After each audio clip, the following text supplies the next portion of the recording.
Episode 73। जैसा कि मैंने पिछले एपिसोड में बताया कि इज़्ज़त और कुछ नहीं, बस किसी अन्य व्यक्ति के दिमाग में भरे कुछ शब्द हैं, जिसका मतलब है कि तुम्हारा व्यवहार उनकी समझ के अनुसार है। खैर, इज़्ज़त का एक महत्वपूर्ण पहलू ये भी है कि तुम्हें इज़्ज़त चाहिए या बस समाज में इज़्ज़त चाहिए। सोचो तो सही, तुम्हारा कितना प्रतिशत जीवन घर में गुजरता है और कितना प्रतिशत बाहर।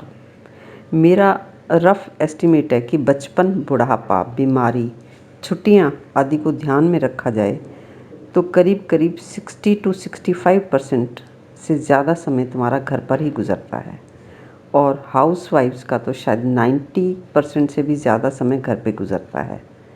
तो इस लिहाज से तुम अपनी इज़्ज़त को दो भागों में बांट सकते हो।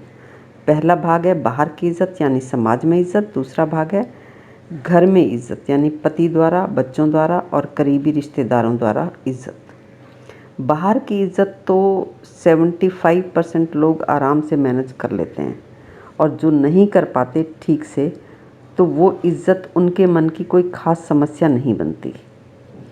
अब सवाल है घर में इज़्ज़त का, या स्पाउस द्वारा या बच्चों द्वारा और करीबी रिश्तेदारों द्वारा इज़्ज़त का। तुम्हें लगता है कि बाहर तो इज़्ज़त है 10 आउट ऑफ 10, और घर में, परिवार में इज़्ज़त छोड़ घृणा मिलती है, यानी 0 आउट ऑफ 10, या कहें तो माइनस मिलती है।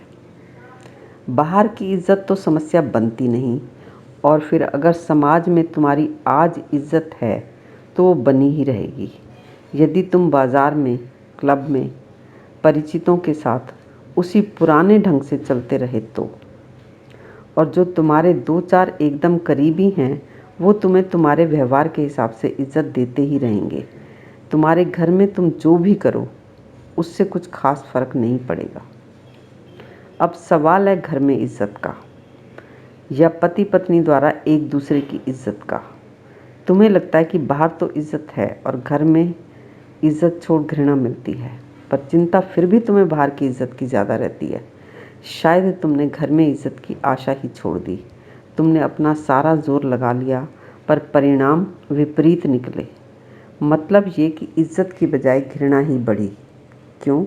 क्योंकि इज़्ज़त का फार्मूला जो घर के बाहर तुम लगाते रहे, घर के भीतर तुम उसका उल्टा करते रहे।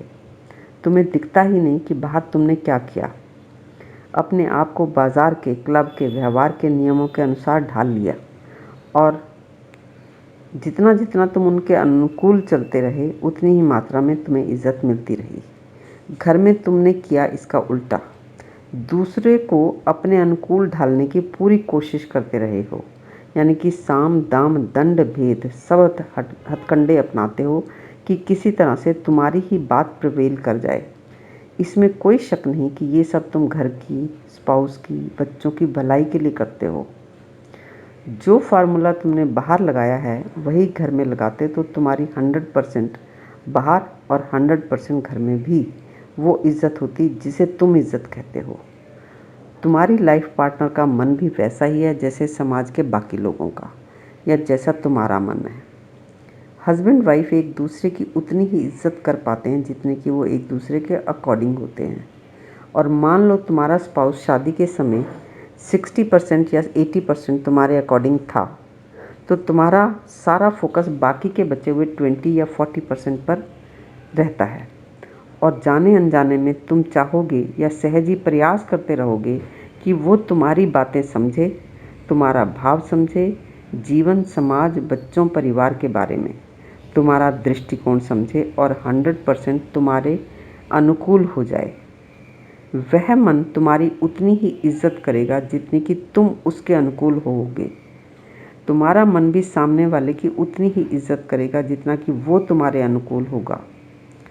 और किसी का भी मन पूरी तरह किसी दूसरे के अनुकूल हो, ये संभव ही नहीं है। इस सब की बात हम करेंगे अपने अगले एपिसोड में।